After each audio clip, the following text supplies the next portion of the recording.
She said, I don't care where you go to church, just enter into the presence of God. Receive what God is telling you, like you're at a posture where you're still able to receive God anywhere you go.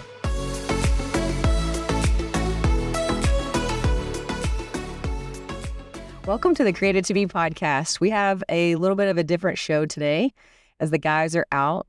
Y'all pray for Darius. He's got some kind of something. I'm getting over a cough, so hopefully I can keep that at a minimum on this podcast today. But Brandi and I are sitting with Taylor Pitts today. You want to say hey, Taylor? Hello, everybody. Hello. And Brandi. Hey. So it's just, the girls are here today. Yeah. And it'll probably be a little bit different. The girls are back. The girls are back. Here we are. So we have been talking about hometowns and traditions, and we wanted to talk to Taylor because she's got really unique experience being from way further up north than a lot of us that live here in Starkville. So we'll get to that. One thing I wanted to follow up on from last episode is that Justin and I got a text from Justin's sister about the episode where we talked from the gate. We're talking about Santa Claus, and she was like, Bethany, you were right. Justin would have never done all that. So I felt validated a little bit, but hopefully people enjoyed that conversation and think about, and then Brandi, you said that you found potentially, we think, another evolution of the elf on the shelf. It's coming out. So we got different variations, and those things are kind of fun to talk about. But we're here today to talk to Taylor. She is an athletic trainer here at Mississippi State. She works with women's basketball. You've worked with some of the other teams. But welcome to the show today, Taylor. Thanks for having me. We're excited to talk about your hometown, which is Detroit, Michigan. That's good. Yeah, very different. And so how would you define, like, whenever people say, where are you from, what do you say? I say I am from the D. And they should automatically know it's Detroit. Oh, they should? Okay. I was about to say, I think I would be like Dallas. Oh. Sorry. So, but yeah. I'm also from the South, so I feel like, okay, more people probably hear Dallas to Mississippi-ish than Detroit. No, I mean, we lived there a year, and people call Dallas the Big D. Yeah. Really? Yeah. They're the little D. Even being from Texas, and we served at University of Texas. I don't know that that's the only reason. I think I would know this regardless. But when people say UT, that's who we're talking about. But people around here think University of Tennessee. Yeah. So, anyways, fun fact. But the D. So, Detroit. Detroit. That's awesome. So, what was it like when you moved here? Because Detroit, obviously, very different than Starkville, Mississippi. Definitely. But I've been in a couple small towns, been an athletic trainer. Like, I think this is like my 5th or 6th job in my 7th year as an athletic trainer, which sounds kind of bad. It's okay. You got a lot of experience. Yes. You can adapt well. Yeah. All the good characteristics. So you tell people Detroit, but you told me you like people could think that is a lot of different places. Well, that's what I was going to ask, because people say they're from Memphis or Atlanta, but they're not really from Atlanta. And I despise people that are like, I'm from Detroit. Like, what's your zip code? Where from? Like, I'm from Romulus, which is like almost like 45 minutes away. Not really. I don't know why, because we cared about that when we lived in Texas. We lived in Austin first before moving to Dallas. And we would say that too. We'd be like, no, you live in Round Rock. Like, do you have an Austin zip code? I don't know why that's so important, but we're like, no, when you write our address, you're going to put Austin, Texas on there. Here's a fun fact. Recently, Detroit, people are coming back now, and they're like revitalizing the city. And like the area code for the longest was 313. Mm-hmm. But now we're getting a new area code. Oh, wow. So, okay. Now I know. Like, I'm not really from Detroit. You're not an original. You're a transplant. That's so funny. So where you were in the city? I was in the inner city. Yeah. Detroit. Yeah. Really close to downtown, like about 8 minutes away. Oh, nice. Yeah. Did you like being that close to the city? Did you have a choice? Like, what were the... Didn't really have a choice. Like, so my grandma, she bought like a duplex that basically our family lived in. Like grandparents on this side, like my mom and I on the other side.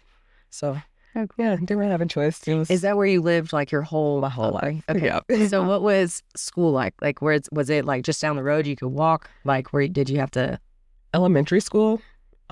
I did walk.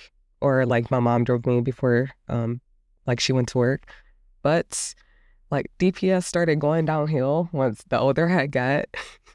So I was like, oh, if I wasn't into sports, maybe I would have stayed in DPS system. But like finding like teams that would recruit me, or like I have a better opportunity to like go to college. Yeah. Is what I was looking for. So we kind of had to do like a school of choice into like cities outside of Detroit. Okay. So you stayed living in the same spot, but you went to school outside. Yeah. Okay. My commute got a little longer. Yeah, like I was going to ask how. So how do you, like in Mississippi, can you do that? Can you live in one town and go to school in another town? I wonder. You know, I'm old now, so Yeah. maybe illegally use somebody's address. Okay. But I guess No, I used to ask to use my grandmother's because I didn't want to go to the school that I was supposed to go to. Yeah, I think that's like I did grow up in a small town, but then whenever we moved to Austin and Dallas, like there's all these other options like charter schools and things you could qualify for. And so you could end up going all the way across town, have a different zip code, but you could qualify for that school. I'm pretty sure. Okay. But like, you know, our kids wouldn't be able to go to West Point or whatever. Yeah. Like, I don't know. It's just, is that what you're, like, how long was your commute? I feel like I've been to so many schools. Ferndale High School, middle school, which was it's like literally, okay, so the vast difference, like, if this was like the city of Detroit and this was the city of Ferndale, it's only like 5 minutes away. Oh, but it's traffic. night and day. Oh, Like, let's just say this is hell and this is heaven. Like, God. like it was like, Yeah, wow. I don't understand how different it could how be. vast it could be. Yeah. Like, we have like people like breaking into homes, like homes tearing down, like burned down, and then you have like this beautiful city where you can walk safely. Mm-hmm. yeah, that is crazy being that close. Very close. Like, I just didn't understand how that happened. But yeah, so I went there middle school, and then they found out my cousin that was leaving. They didn't want to keep me there.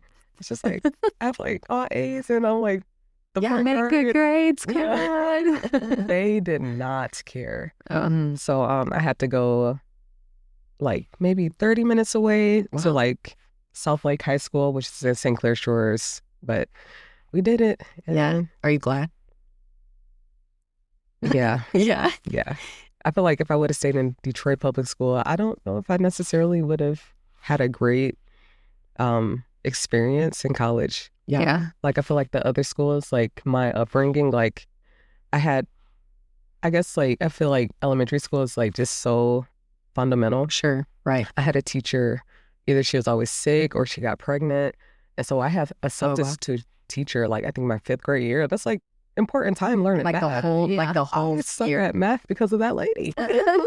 She was not there. She was not there. We had a year where Abby's teacher, she was going through a lot in school, and this was, I think, 2nd grade, or she just had a lot going on personally, and so they had to like piece together stuff, and we were in the middle of like the thick of this grammar curriculum that Abby hated. I mean, so many tears over this grammar thing. And yeah, I mean, that wasn't like super pivotal, but I just remember as a parent having to be like, and she's my oldest, like she's my first to go through school. I'm like, we need a, like, you know, so thankfully somebody was able to step in that had taught that grade and was like a really good teacher. But yeah, it's tough when you have that transition, especially if you have like a substitute, that's not even what they do all the time. Definitely. How did you process that? Do you remember like being able to see the difference? Like, I'm going over here, but then coming back home to this. Like, what was going on in your brain? Do you remember? It was like, I need to get out. If that like when I started like applying for colleges, I was just like, I don't care where I go. I just need to be in an area where it's beautiful. Like, I've told people, like, people judge me for I went to school at Aquinas College, which is in Grand Rapids, Michigan. It's about 2.5 hours away, so kind of close to home, but like far enough where I have like my own experiences. Yeah. And the trees sold me. I was just like, this is beautiful. Like, I can walk everywhere. Like, it's a small little Catholic school. Yeah. NAIA. I played basketball there, ran track and field eventually, but I needed that for the soul. Like. It was, I chose my school for the trees, which is crazy. Do you remember, was it like set in stone you were coming to Mississippi State, or did you have other options? I had other options. Okay. I really, really, really loved Furman because it was so pretty. Furman too. Yeah, it was so pretty. When I went, I was like, oh, this is so great. But I was like, it's too far from home. Like, I just felt like I couldn't do. Yeah. And then, there were a couple schools in Texas that I was just like, yeah, too far. And then I did Ole Miss State. And I don't know, when I went to Ole Miss, I just didn't feel like it was happy. Right. I just didn't feel like it was. You landed in the right place. But yeah, when I came to State, like, everybody was so kind. I was just Yeah. like, yes, I will take it there. Yeah. And it was the same. Like, I was 3 hours from home. So if I needed something, I was like very independent, but deep down, like, I knew I didn't want to go far from my parents. Right. Yeah, I was just going to connect back to what you were saying about the trees. What sold me here was the red brick buildings. Now, after traveling around the SEC, being on the women's basketball team, I was like, oh, there's a lot of red brick buildings. Even in Dallas, like, I think SMU is a little bit more like that. Not that I don't know that that was so expensive, but I had just been to, like, TCU has like that limestone color building. So it's very white on the campus. And just like, it's just like that. It wasn't interesting to me, like, how the colors and stuff. And then I had been to Texas Tech for something else, and like, I didn't really like the style. I always thought maybe Texas Tech would be where I want to go, and then I got there and I was like, I'm not really feeling like the look of this place, Yeah. And so when it was just so different, because I had never been on, and I didn't go on many campuses. So when I came, I was like, ooh, this is, I guess the southern, whatever. And then the groundskeeping always keeps, like, it's so beautiful, here. But yeah, when I started traveling the SEC, I was like, oh, this is like a thing.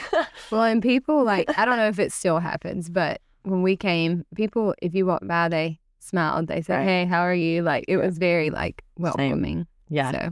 Yeah, it took me off guard at first whenever, like, people would do that. Yeah. And I was just like, this is weird. Whenever I visit home, I'm just like, smiling at people. Yeah. I was like, no, remember where you're at. Don't smell. Yeah. Yeah, I was terrified when we visited New York one time, like, on me and Justin were, like, fresh, like, married, like, very young. And travel is so different now with all the technology and stuff you can use too. So we were just, like, flying by the seat of our pants, like, on this trip. It was anyways, but it was a layover in New York. And I remember just the things that I would see, how the people operated, it, like, really freaked me out. I was like, I don't know what to do in this, especially on the subway. I was like, people are coming. That sounds like a nightmare. Yeah. It was not. It reminds me of Home Alone. Yeah. I think it's the second one where he gets lost. Yeah. Well, he navigated himself better than me. It did. I have some crazy stories. Me too. But this is a podcast about Taylor, not about me. So we will talk about that crazy trip. Oh, fine. It's okay. So, Taylor, whenever you decided to leave and, go to where you wanted to go for college, go for the trees, all the things, we were talking about on the last podcast, and this was kind of like just a contrast. It ended up kind of being a contrast of, like, Mississippi and Texas, but it could be anywhere, just depending on where you grew up, like what kind of the mindset was. And Darius and Justin kind of agreed, which might not be everybody's perspective on Mississippi, but sometimes it can be hard to leave because it's like, we don't want you to leave. We're very loyal people here. And I was saying in Texas, it's like, yeah, go show them how great you are. Like, it's just interesting. And some of that's probably the state maybe that we came from, but also family of origin. So we were kind of just talking about that on the last podcast. It's a little tease if you want to go back and listen to that. But did you feel any of that on either side? Like, what was the attitude from family, friends, when you wanted to leave and you realized, like, I need to get out of here so that I can? Yeah. Okay, so fun fact, I am the only child, my mom's only child.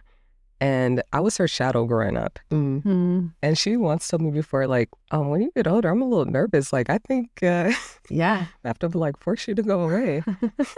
So she wanted you to, like, go spread your wings. She wanted me to experience all the things, which I'm truly grateful for. Right. Like, she didn't want me, like, no, you have to stay close and everything. Yeah. Her only stipulation was, like, please don't join the army. Yeah. She was like, if something happens to you, I don't know. Yeah. But yeah, no. So she wanted to push me out. My grandmother, when she's still living, she wanted me to go away to experience everything, come back if I needed anything, but like to have my own experiences. What was it like with the people that you were around, like in your schools? Were a lot of people doing those types of things too? Like, was the mindset pretty, like, growth mindset, like, go, we want to? At that time, I was going to a very diverse high school. So everybody's like, yeah, I'm going to this college, I'm going to this college. I feel like if I went to like a Detroit public school, it probably would have been That's what I was going to say. Like, I think not that you get sucked in, but it's kind of like you don't know you can get out, or you don't know there's something different or better than Detroit or, whatever city it is. Like, I feel like I'm here. My parents have been here. They haven't left. It might be rough, but this is who we are. Right. Okay. What did you experience, Brandi? I think my parents were fine with me leaving. I mean, I'm kind of the same. Everybody from my high school was either going State, Ole Miss. Like, I guess it was somewhere in Mississippi. Yeah. That might have changed if I had gone somewhere else, but I don't think so. I think everybody was excited. Yeah. For me to have opportunities. That's what I felt, at least. Yeah. What got you into athletic training? Was that your original path when you went to school? Like, how'd you discover that? Crazy story. Like, I really thought I wanted to go into like mortuary science. I wanted to be like a forensic scientist. Oh, wow. Do all the Taylor. things. Yes. That's incredible. There's no way. Is that what your sister does? She does forensic accounting. So you're talking about like dead people. Yep. Oh. Yeah. My sister's like white collar crime. So you guys been around me. Like, you know, I'm like, I don't really have to talk to you. Yeah. Just know I'm here if needed. Sorry. Like, I went into the wrong field. Like, So you were like, I went into the wrong field with athletic training. Yeah. Is that what you're saying? Yes. Because I got to talk to people. I have to talk to people. I have to engage with people. I have to talk to parents. It's like, yeah, dead people aren't going to talk back to you. That part. But I have a cousin in Minnesota where she almost like forensic stuff too. She's a nurse, so she cleans bodies. And she told me before, she's like, sometimes like lights flicker, like some things happen, but like, I just, I talk to God, like I command, like, right, Holy Spirit to come in here. I was just like, at the time I'm a little young in the faith. I was like, whoa, maybe. I don't think that's for me. Right. What initially made you think that was for you? Like, did you know about what she was doing, or you were just like fascinated by something else as you went through? I was just like really big into like, the shows, like Bones, like just forensic stuff. Okay. I was like, this is so cool. I even went to like a college close by, Wayne State University, where they were talking about like forensic stuff, just to like see if I wanted to do that one day. Yeah, not so much. So then what got your attention for athletic training? Did you already start classes that were like forensic classes and stuff? Oh, no. Like, basic stuff. Like undergrad, you have to fulfill all the requirements, like English and all that stuff. Yeah.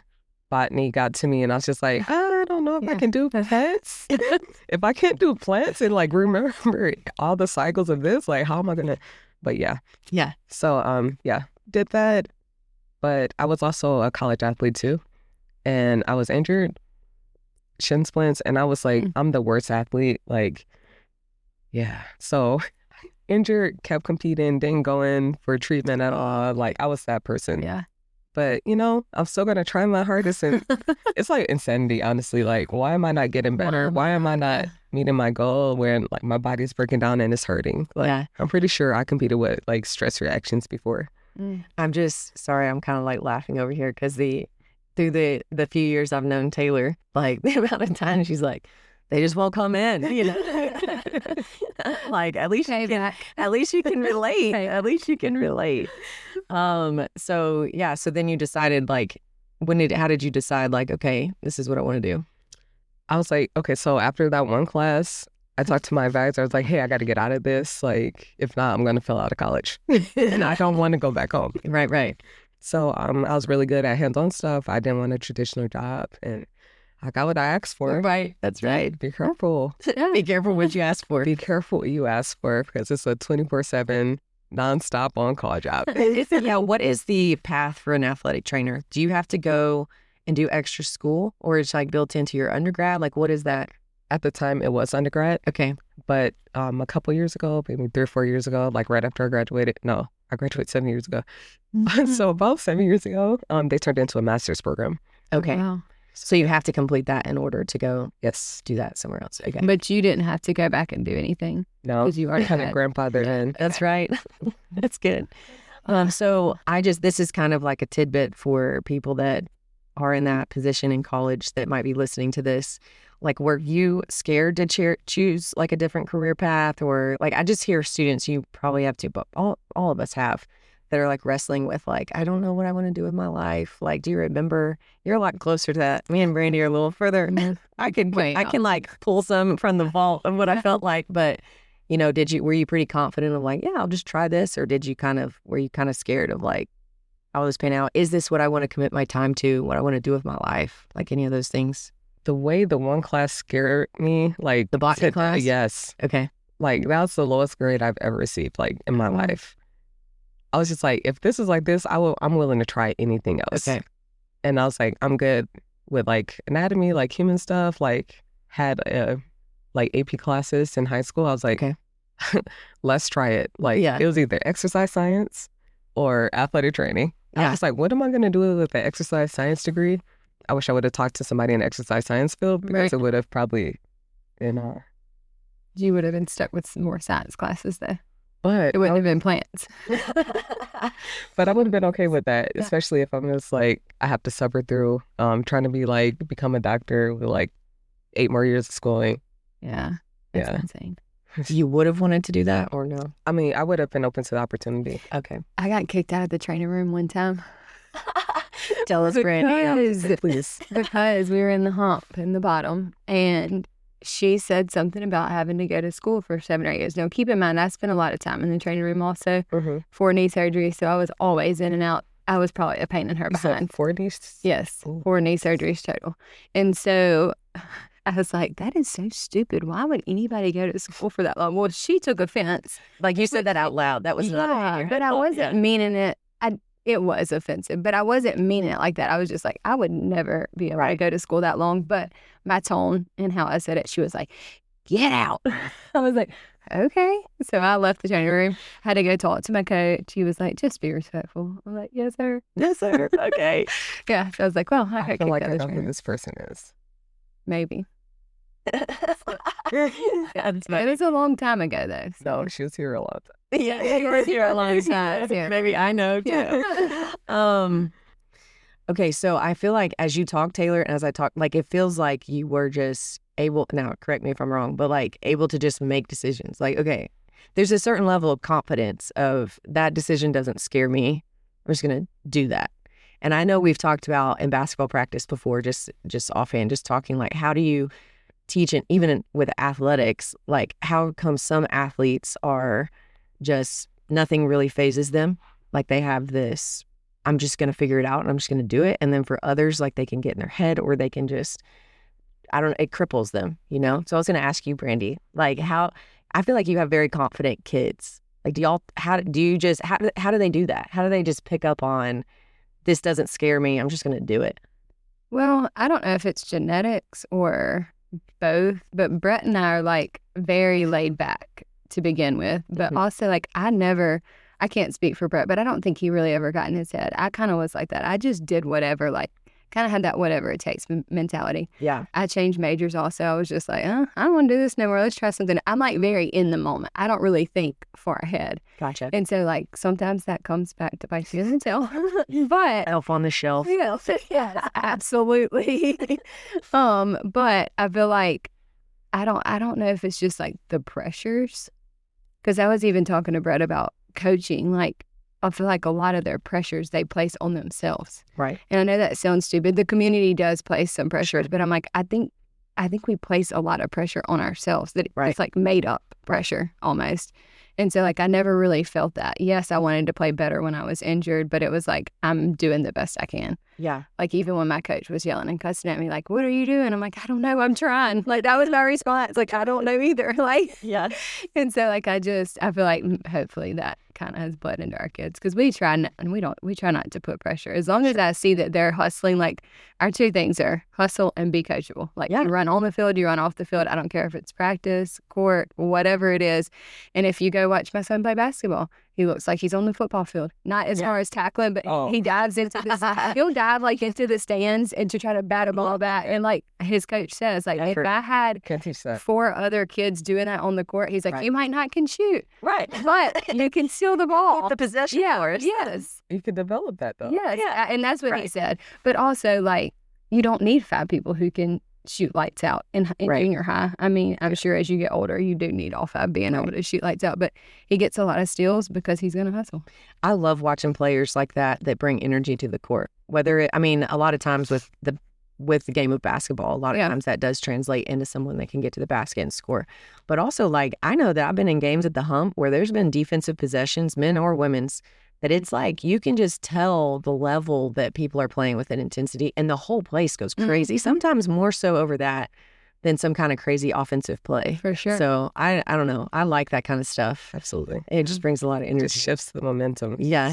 But where do you think you got that confidence from? Like, just to make decisions? Like, honestly, I think I'm a lot like Brandi as well. Yeah. Like, I could be I can be in my head, but like at the same time, I'm just like, I'm going to do this. Here's the plan. Here are the necessary steps. Right. And then sometimes it do come back around. You're like, oh, let's reevaluate. Yeah. I think growing up for me, like it just felt like that's just the way life was. Like, I don't know that there was like all this space for considering otherwise. Right. So there's something about that expectation from, I don't even know that it was pressure, but more of just, I signed you up to do this, and you're just going to do it. Okay. My dad kind of did. He sometimes would really irritate me and my sisters because we would be like, we didn't know how to do something. And we'd be like, Dad. And he was like, just do it. And I'm like, oh my gosh, he's an engineer. I'm like, this is not fair. Our brains are not probably working the same, but he can. I think that's also something I saw really both my parents is just like, if there was some kind of problem to solve, especially my dad with our homes or our vehicles, he would just, so you just watch somebody figure stuff out all the time. That's what I was just about to say, that I've noticed the biggest difference. And maybe it's just because I'm older, but like, I don't see a whole lot of like, I don't know what to do, or my level is not where it's supposed to be. And I don't think you should compare yourself to other people. Sure. But if I don't know, I'm going to find somebody that the coach is praising and be like, okay, let me watch what they're doing, and we'll do that next time and see what my coach says. Yeah. Like, but I mean, I still stayed in my own lane, but like, there's no like figure it out anymore. It's like, I need you to tell me each step along the way. Yeah. I don't know. And like I said, that might just be because I'm older. There might have been people like that when I played. I just don't remember. Yeah. There's so much modeling going on that that is available. I mean, now we have other resources like Google or YouTube, and you can go. But even like the other night, and I don't think my kids have done this yet, but we have a basketball goal on the back of one of our doors. And I was like, you know what would be a fun game is if you watch this basketball game and you see a guy do an amazing thing and then just go try to replicate it over there. So I'm going to keep trying to do that through the basketball season, because I'm like, I feel like that's probably what I did a lot, was I would see somebody do something and then you just go try it. Yeah. You know? But for some people, that even that small of a thing, there would be some kind of like fear of failure. And I'm like, you just go do it. I don't know. Yeah. I don't know where all that comes from, but those are some of the things that for me. Well, and they do have more resources and pressures and stuff, right? And we did 20 years ago. Yeah. I feel like I had like internalized pressure, per se, because like even growing up, I was the person like, oh yeah, just look at Taylor. Mm-hmm. Oh, like, just be like Taylor. Oh, Taylor can do it. Like, oh, and it's like, so like, not necessarily, my mom never put pressure on me. I thank God for her. But it's just like other people just like looking at me. I'm just like, okay, I have to do this. Yeah. Even like my first failing grade in college with the botany class. Like, she was like, it's okay. Like, figure it out. Like just what's your next steps? She's like, you want to come back home? Right. I was like, you're right. Yeah. You're right. Thank you. Like, thank you. I don't. I was good parenting. I was the first person to go to college in my family. So I called my dad, and I think it was, I don't remember if it was statistics. It was something. And I'm pretty good at math, but I know it was a math class. And I was like, Dad, I just bombed my first test. I need to drop the class or I'm going to have a bad grade. And he was like, no, you can't drop the class. Like, he didn't understand that if you had a certain deadline, you could drop it. He was just thinking like, no, this is what classes you had to take. Right. You got to just bow it out. So he wouldn't let me drop. Oh, no. I think I ended the class with a C. Oh. That was my only C, I think, in college, Jamaican. I was like, Dad, I blame that on you. Forever the C as assigned to your name. Yeah. That's so funny. No, that's good parenting because, you know, on your mom's part, Taylor, because I think that a few episodes ago too, Justin and I talked about what does it mean to win, like learning to win. And we don't always come in with like these pristine notes. We just talk and then we're like, oh, that's cool. Like, yeah, maybe think of it that way. And one of the things that came from that conversation was if you just have like a learner's mindset and you just engage with whatever the raw data is to learn from it, then you don't ever really, quote unquote, lose because you're always going to be learning. So I think that situation, thinking about it, is like you looking at the data is I failed this class. So the conclusion was not like, oh, I can't do this. The conclusion was like, this is just not for me. So it does become this helpful tool to say, I need to look somewhere else. Yeah. And so having that kind of like openness to think about things that we experience in life, like even those failures can be informative for us and not even really failures. It's just information like, oh yeah, that wasn't for me. And it looks different. I know some high schools or places do like career tests and different stuff, but sometimes you don't know until you get in the middle of it. Thrown in the fire. Yeah, like, and I guess I want to talk about some of that because that does come up with athletes and students who are making those decisions where it's like they're afraid of like, well, what if it doesn't pan out or what? And it's like it's just kind of got to just go for it. Yeah. And see what happens. And what if it does work out? Yeah. And what if it does? Is that what you said? Yeah. Yeah. And often that's unfortunately not always our first thought unless we're trained to think that way. So, okay. So in making decisions though, and navigating like careers and what we want to do, those of us who are believers do factor in our relationship with God, right? So I just was curious what your kind of story is as far as like how you came to know the Lord, and then how did that, obviously we have like the practical things like we just talked about, the class. Sorry to keep emphasizing this class. It's just a good lesson for people. It was very pivotal. Yeah, it's a formative moment. Why you're at this table today. No. So anyways, just how that factors in though, you know, beyond just talking to people and what seems most practical in our life, but like what does faith look like coming alongside of all those decisions and all that kind of stuff. Yeah. So I would say I've known God for like, I would say my whole life. Yeah. Growing up in the church, thanks to my grandma, she adopted my mom, and thank God for that lady, because if not, I'm sure God would have brought my mom and I into the faith. Right. But without her, like my mom's family, they're not necessarily Christian per se. Like they're just living life. Yeah. Which is, I'm glad I'm not like that. Yeah. But so yeah, going to church every day. So I think I had like such a strong example of like what a godly woman, Christian woman, a woman of faith should look like. Kind of like just tried to be like my grandma and my mother. So just having those examples definitely help, especially I think I got tested in college being 2.5 hours away. Yeah.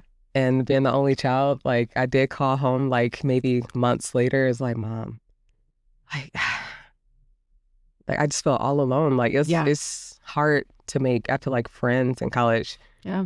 Like if you're not on the sports team. Yeah. And I was on the sports team, but like I have a bunch of ladies that like they're going out partying, drinking, they're doing their own thing. And I'm just me. Like what do I do? Yeah. Well, that's awesome too, though, that your faith was strong enough to stand in that. Because I did not in college. Oh no, there were times where I was like, oh yeah, man, I'm gonna be about the life, but then started getting convicted like later on. Yeah. My grandma told me this one thing before I even left to school. She's like, hey, I know you're going to a Catholic school. I didn't have transportation at the time, my first year of college, so I had to rely on a lot of people. Yeah.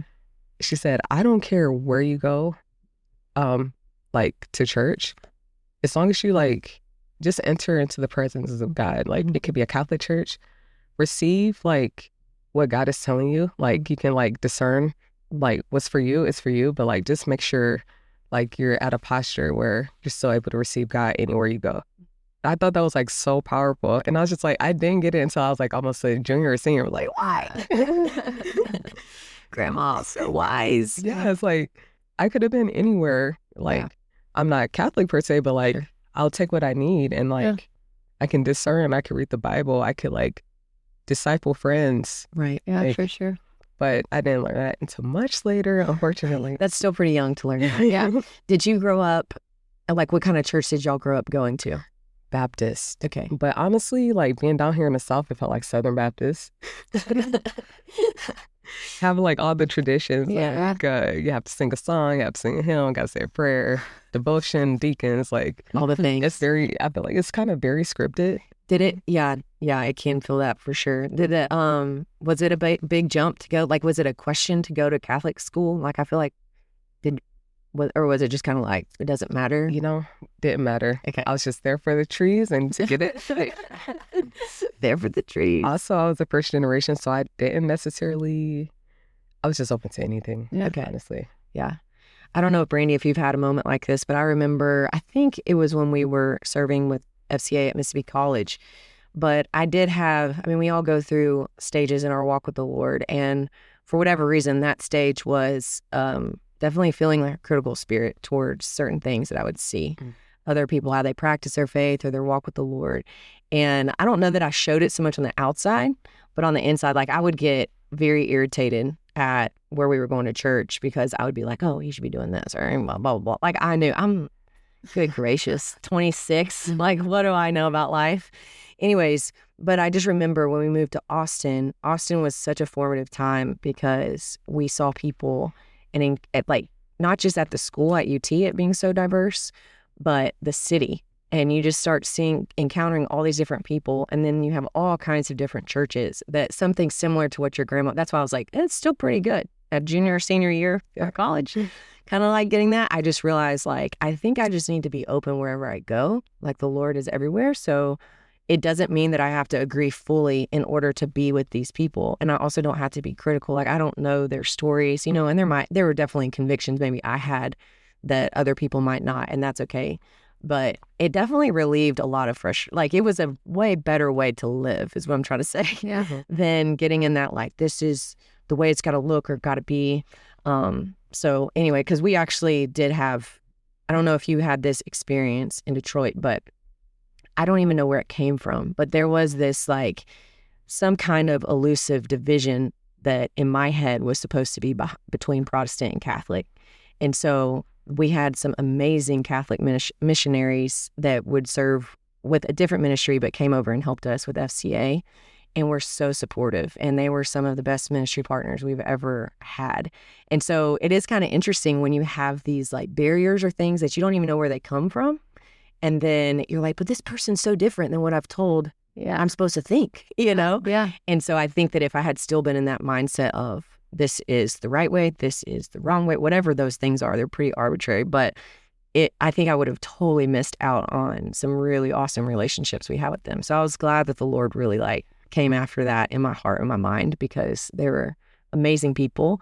And it was really cool because there was a lot of things the Lord was teaching me at the time that Catholics practice that I didn't know. So as I got to know them, like there were some things I was like, yeah, I can get on board with this, and other things like I couldn't. Yeah. But at the same time, like they were really some of those areas that where the Lord was working in my life. I was like, this is feeding me and this is awesome. So anyways, it's just interesting depending on who you talk to, like what barriers that might be there that we may know where they came from or not. Yeah. Until, you know, a lot of times I think those barriers, once we get to know people, that's where a lot of times those barriers, whether it's with different types of how people practice their faith or other things, could just be cultural things that are different. Oh, for sure. When you talk to somebody and get to know someone, it helps like, oh, I can think different. I can get on board with that or whatever. So I was going to add, not necessarily Protestant, Catholic per se, that I realized, I think the biggest thing for me was the Black church and the white church. Yeah. Like, quote unquote. Yeah. Like, oh yeah, like we're going to go to church. And then like we talk about like white church, like they have like, oh, it's boring, like X, Y, and Z. And then grandma saying that. And then like being in college if like I had like a friend I met and they wanted me to go to their church and it's a quote unquote white church, I'm just like, everything is so different. it is. Like, oh, we get out in 45 minutes? Yeah, there'd be 3 songs, announcements, offering, message, you're done. It's just like really different to me. I think that was a big thing. I feel like being in Detroit was like, it's like kind of a racial divide. Now I do know of some churches in Detroit where it's a little more integrated and it's really cool. Like churches I go to now, I love to see like, is it multicultural? Is it like multi-generational? Like, do I know if like church is like growing because there's kids there. Like, Yeah, it's awesome. like, because heaven's going to be everybody. Yeah. Like, it's not, there's no division. So, Right. Yeah. It is kind of crazy that we see that on Sunday, that it's like we see all this integration other places. And then, and then at the same time, people have their preferences. Definitely. And so I'm like, it's not always like a segregated thing. It's like you just grew up, this is the style that you like, you know, and it might not be someone else's preference. And so True. we don't have to read too far into it, No, but for sure. you know, it can be a mix of things for sure. It's just kind of interesting. But we had a great church in Austin that was very diverse, and that was really cool for us. And then the city too. fun. City life can be like that too. Mhm. Like just being exposed to, I mean, it's just like naturally like that. Kind of like sports can naturally be diverse. And so it's kind of, it becomes a point where when you do see everybody that looks like you, that becomes weird. Like it feels weird to me now. Yeah. When that's the case, I'm like, where's everybody at? Yeah, Like, yeah. we all look the same in here. Okay, so one more question about this, and then we're gonna ask about just actually like about Detroit, because I did a little bit of some searching. We're gonna see what Taylor has to say about like the city of Detroit. But what does your grandma mentioned the discernment? So how did that look as you navigated? Like, because you said you've been to 5 schools to work with athletic training. How many did you say? Yes, about 5. Okay, so you graduate, and then you got to make all these decisions about like what jobs to take, where to apply, where you want to go. So did you feel like faith at some point got pretty real in that decision-making process, or did you just take, you know what I'm saying? Definitely. Like my first job, trying to become a graduate assistant, like I received so many no's, like so many no's. It was like very heartbreaking. And I remember my job, I got a call one day, and it's like, hey, Taylor, are you still interested in this role at like, Iowa Central? It's like, yeah. Then like I accepted it on the phone because I'm just like, I'm going to go somewhere. I kind of got to get started with this thing. And then my mom was like, didn't you get a rejection letter from them? I was like, actually, I think I have it in my room. Like, I pull it out. I was just like, wow. Oh, wow. Like, and like, I get like little confirmations like that. Like, oh, like maybe that's because like I really wanted that job because at the time, it was a community college. I was thinking about going into physical therapy, and they were willing to pay for classes that I didn't take because I decided that in my last semester, like, of school for some reason. Yeah. But yeah, I was like, this is a great opportunity for me. And they called. I was like, Scott, you want me to be a physical therapist? But yeah, just little things like that. When you came to Mississippi State, you said that you kind of saw stuff like that. We even have like an athletic tennis courts that are like Pitt's tennis courts or whatever. Yeah. So what was that process for Mississippi State? Because I know that was kind of a cool story. Crazy. Like I was definitely in prayer. Like God, like I really want to get into like Power 5 now. Like a lot of people will say I really can't do it or I won't like it. I'm just like, I just want, like, just help me, please help me. Yeah. So like when I dressed up for the interview, on the plane, this lady, she looks at me, she's like, oh, you're dressed so nice. Oh my goodness. She goes, where are you going? I'm like, oh, I'm actually going down to Mississippi State. She's like, oh, you're gonna love it. Oh my goodness. So thank you, whoever that lady is. She's like, oh, so were you like, I'm interviewing for a job, track and field. She's like, oh, so when are you gonna get your apartment? I looked at her, I was like, well, did you hear me say interview? She's like, well, you better start looking. I was like, okay. All right, I received that. Yeah. Then I get on campus, like, there's tennis courts, AJ Pitts Center. I was like, I see Pitts, see my last name. Yeah. Something else happened too that I thought was kind of funny. I don't know, the whole situation brought me peace. Mm-hmm. And like, God can really disturb my spirit if it's not for me. Yeah. And like, everything felt so natural. Like the interview was probably like one of the best interviews of my life. I've never been on an interview where there's 20 people in the room, a round table. Whoa. And every person is firing. And I'm making jokes. Like, I'm responding very, like, just, it was a great atmosphere and time. And like, people after the interview, like, oh my goodness, it's so great. Oh my goodness, you look so nice. Oh my goodness. Yeah, that's awesome. You're making me feel so great right now. I love you guys. That's awesome. I actually started looking for apartments on the flight home. Awesome. Because I just thought, like, this is truly, yeah. So is that common in athletic training? You said you've been doing this 7 years? Mm-hmm. Okay. Is that and you've been here for this your third year? Third year officially, like 4th season. Okay. So, I mean, I feel like that's pretty fast to get to Division I SEC. Yeah. Is it, or is that pretty standard? Like, is there a lot of turnover in athletic training? Because it's pretty demanding. Yeah. There's a 5-year burnout rate where athletic trainers usually quit. So I made it past my point. Yeah. Celebrate. Yeah. So I'm like, wow, that's pretty amazing. Yeah. Now it's really hard to find a good athletic trainer now. Yeah. No one. Because what do people normally do? Like clinical stuff? Do they go that route? They do this for a few years and then they're like, okay, I'm going to figure out how to do that. Yeah. A lot of people are doing clinical or industrial athletic training, but they're still in the field of athletic training. But people are just actually leaving the field in general. What does that mean? That's what I was going to ask. So think of like warehouses. Okay, that's what I was thinking. Mm-hmm. So like teaching people how to lift correctly, doing like warm-up stretches, stuff like that. Gotcha. Yeah. That's so good. Justin worked for a stint. We were in between our FCA jobs and also in that place we're like, God, what are we going to do next? He worked at Home Depot.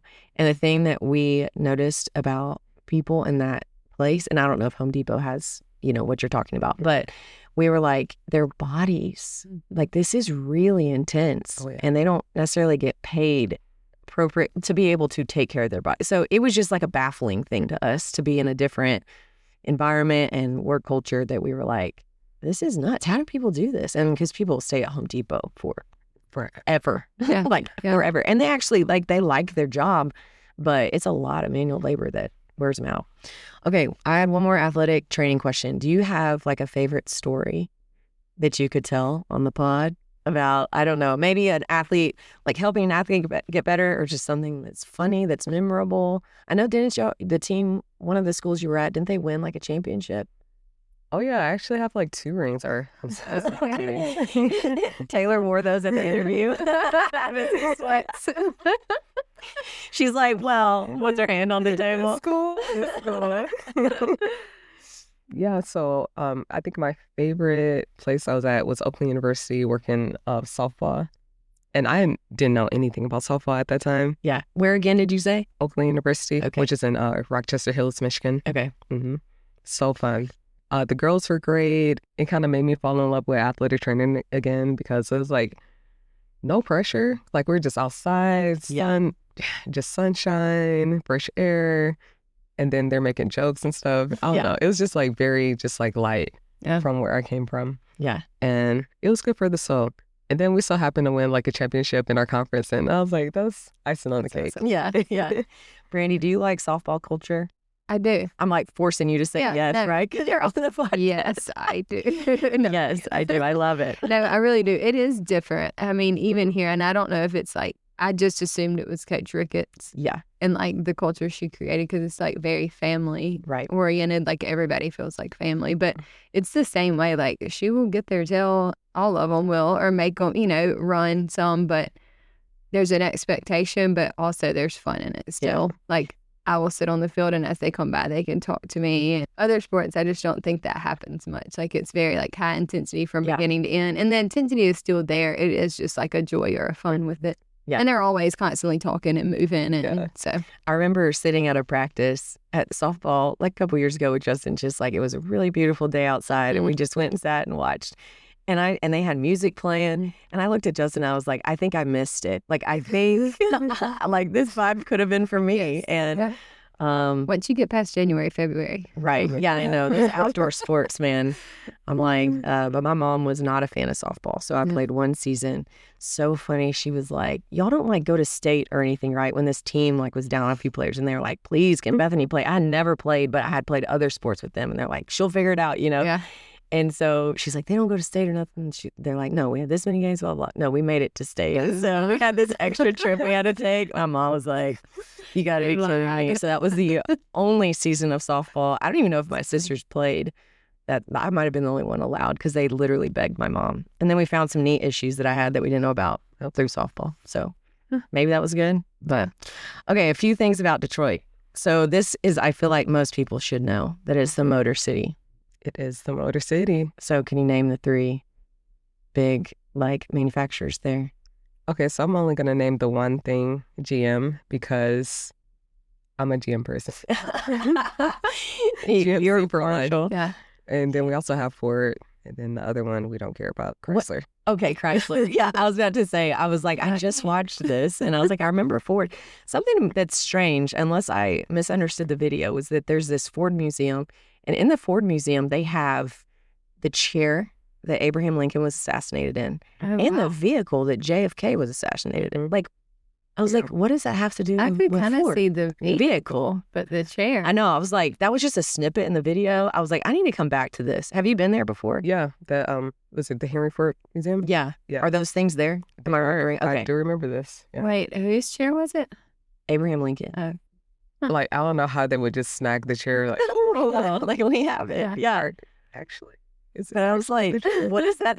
Yeah, I always think that about museums. I don't know if y'all have been, okay, this is total tangent, but people maybe listening that are in Mississippi, please relate to me on this. I went on a field trip with Abby and her teachers. We went to the Capitol, which was awesome. And then the next one was museums. And they were like, we're going, I'm sorry. They said, we're going to the 2 Mississippi museums. And I was like, yeah, which ones? Like, and they're like, the 2 Mississippi museums. And so I don't even know if I said which ones, but in my head, I was like, what are they talking about? And then thankfully she gave me the address or something, so I didn't have to like keep asking. But the title of this place is the 2 Mississippi Museums. I've never heard of that. It was built a few years ago. I don't know. I want to say. Where is it in Jackson? It's in Jackson. One side is a civil rights museum, and the other side is like Mississippi Museum, and they're connected. And so you can go to both. Yeah. Okay. But it's called. I remember the name of it. It's called 2 Mississippi Museums. So this is way throwback, but there is a comedy sketch called Who's on First? And that's what I felt like us parents were doing a little bit that day. We're like, do you know where we're going? The 2 Mississippi Museums. Yeah, but which ones? Like, we were like, where are we going? And then like we tried to joke with the teachers and they were like, not getting it, but we were like, whatever, we'll make fun of ourselves.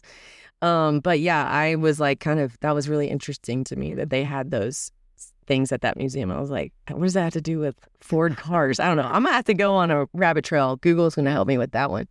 Okay, I also saw that it claims to be the bowling capital of the world. Did you know that? Yeah, like my cousins are really great bowlers. And interesting. Like, I'm not a good bowler though, so. Did you go? Like, was that like a thing? Like, do people just... Oh yeah, like it's everywhere? Mm-hmm. Okay. Huh. They have like competitions there and stuff? Oh yeah, there's leagues. Oh, I wish we had a bowling alley. We used to. I know. It's so Bulldog cool. Lanes. Lunch and Bowl. Did you go Lunch and Bowl? Yes. Best deal in Starkville. We're going to bring it back. I hope so. I think that building is up. Yeah. I mean, there's like a new play place for kids. That the whole strip could just be investors. Yeah. If you're listening. Come on. Yeah. If you're listening. I'll do it again. Yeah, that would be some fun FCA events. I know. It'd be easy. That's when me and Justin had some like first dates. Was over there. But mainly on the arcade side because... Anyways, I have stories about that. Okay. I did not know this either because I'm geographically, I'm just challenged. I was like, wait, where is Detroit? I saw a really cool cluster of buildings that's there that's kind of iconic for the skyline. Do they have a name?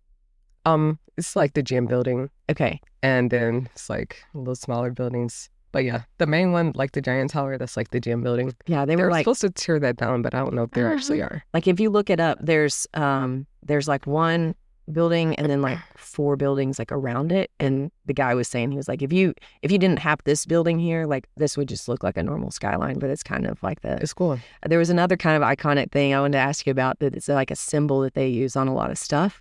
That's this statue of this guy that has this ball looking thing with spikes on one side. Spirit of Detroit. Yeah, see if you know. And then this family in the other hand. And then behind it is that verse from Corinthians that's where the Spirit of the Lord is, there's freedom. It's worded like New King James. That's not a quote. You'd have to look it up but okay, because I was like, I don't remember. Yeah, but it is. It's where the Lord is the Lord is spirit, and where the Spirit of the Lord is, there's liberty. It's a more polished version. I've never seen. But yeah, very interesting. Didn't know that. I learned something. Is Detroit a very spiritual city? What kind of spirits are we talking about? Well, no, that's probably because it has a lot of French influence. Okay, so what I've noticed is like a place can be spiritual. That doesn't necessarily mean Christian. Yeah. So they're like in Austin, very spiritual city. I mean, you will get every kind of version of whatever you want there. So does Detroit feel like that too? Definitely. I mean, I feel like probably a lot of cities are, but it's also interesting. Like when we would walk around the University of Texas, there's a lot of inscriptions of scripture throughout that campus. But people probably aren't going to be like, oh, UT is the place you're going to find that. It's just really interesting how some of that stuff is integrated, but that we would all take a different. It's like, I don't want to say outdated. If that stuff was established like years and years ago, like how much it's changed over time and lost that. Right. Yeah, that makes sense. Yeah, because the meaning of that statue is something. I will give you the chance to tell us first, since you grew up there, because I was just going based on Google. No, go for it. Just like I saw it's like a weird. Yeah, but like there's a man holding it in between, so that it represents like the spirit of human or spirit of man. So this picture is of like that whole thing. What did you say? One hand represented God. Like it was like this ball with like maybe it was like rays supposed to be of like light or something, but because it kind of has like spikes, and then a man, a woman, and child in the other hand, and then in the middle is like spirit of man. So then it's like this symbol of this relationship between God and man. Anyway, so yeah. Anyways, fun fact about Detroit. I actually have a picture of him. Like either my friend is like standing on it, or like, and I'm right by it, and I feel a little. Shouldn't have probably stood up on that. It's okay. You go to different cities though, so there's always like these.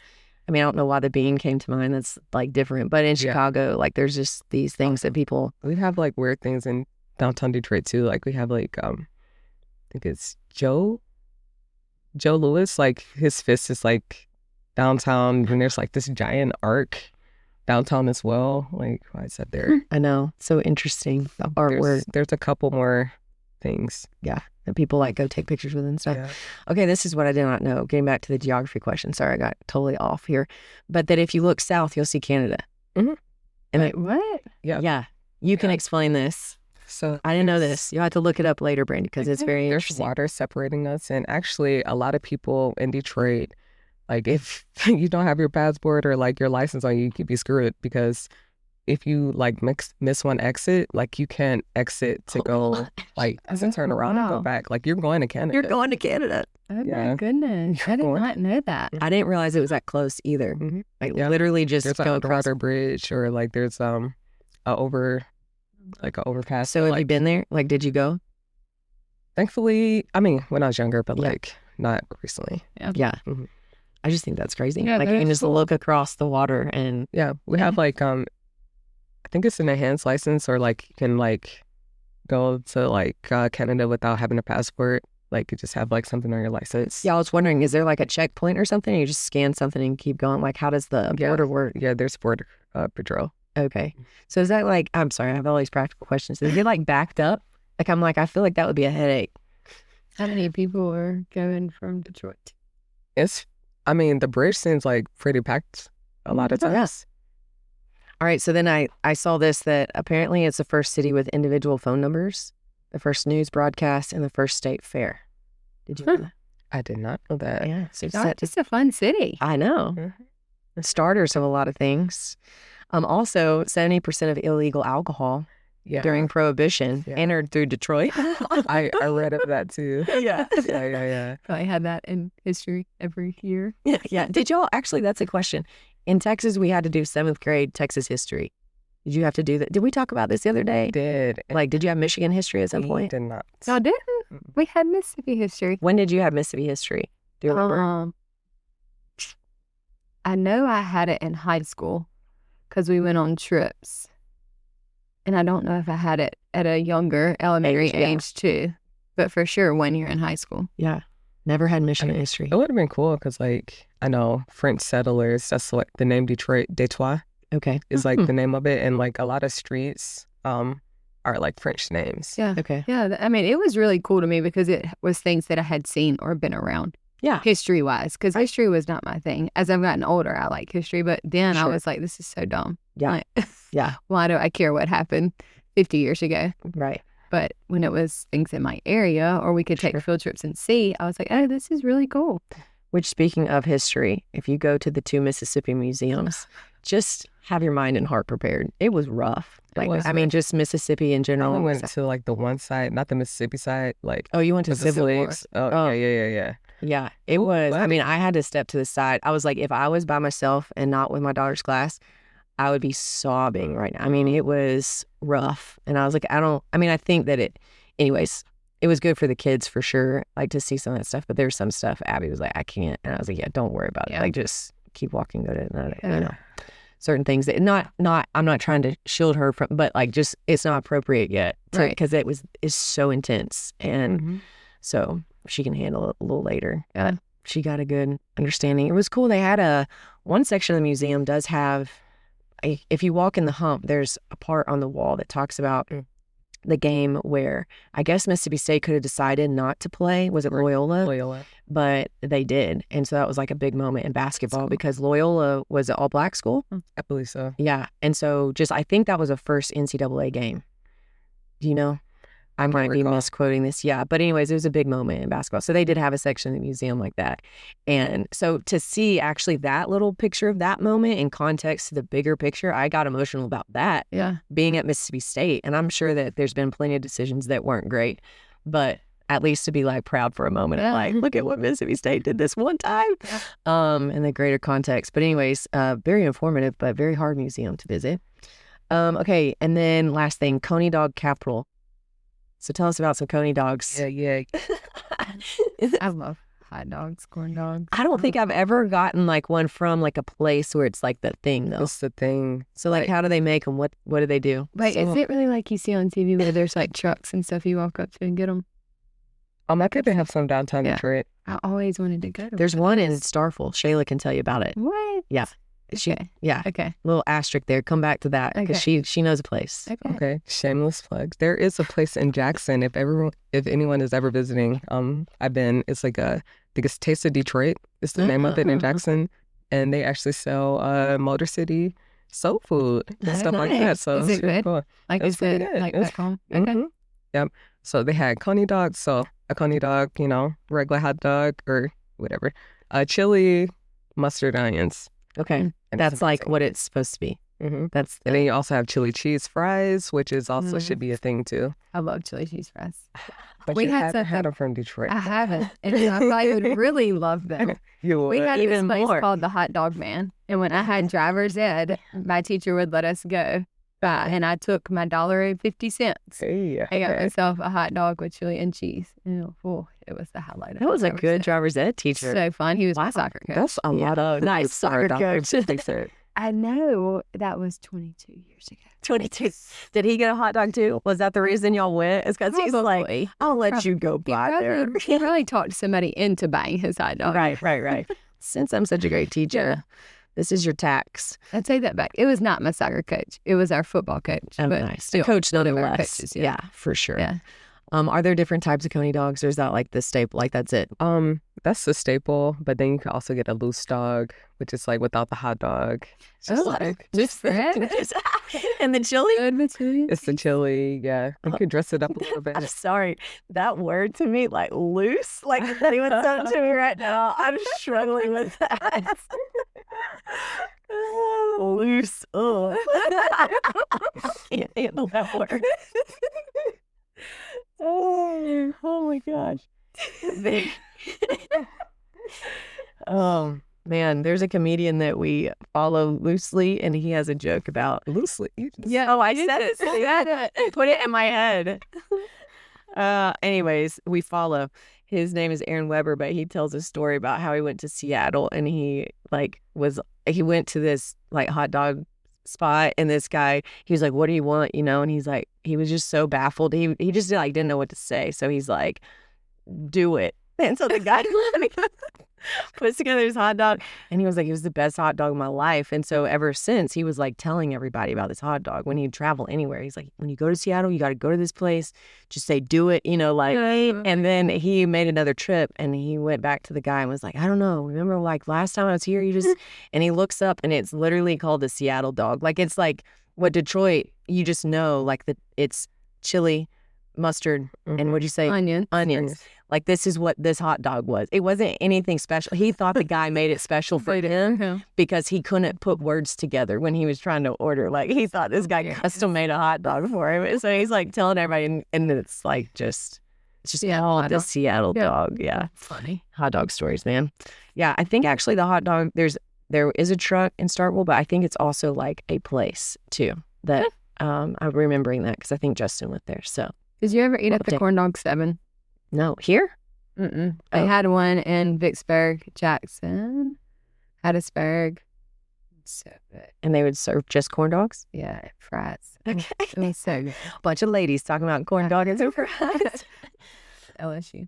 You remember that whole corn dog thing? No. I might need some context. Google search it. I don't even remember. What is it called? It's LSU, and it was like a corn dog. I don't remember if somebody was eating a corn dog or I don't know. Just Google search it. That is hilarious. To wrap up, Taylor, if somebody's going to visit Detroit or Michigan, we'll expand a little bit. Okay. What would be your recommendations? I would say go upper Lower Peninsula, go to Torch Lake. That's definitely a vibe in the summer. It's beautiful, sandbars, clear water, fun time. Yeah. Sleeping Bear Dunes, which is fun. Bunch of sand you can like hike up, but coming down is always scary. Then obviously, please go visit the city of Detroit, downtown Detroit. You have Corktown, Motown. There's some more towns, Greektown, the towns. A bunch of great eateries, really a melting pot, and the food is really amazing and really to die for. And the city is revitalizing and it's really coming together. Also, a lot of people give Detroit a bad rep, but any major city can be.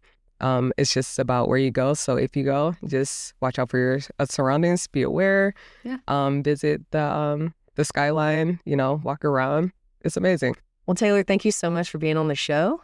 This has been a very interesting, I hope people have learned something about a place other than here and a little bit of your story too. I kind of want to go to Detroit. I know. We're going to have to make a trip up to Detroit. And then that way, if you're at Mississippi State, Taylor will talk to you. She will talk to people. So no, I may look kind of, scary, but just say hi. Stop. She's friendly. You can talk to her.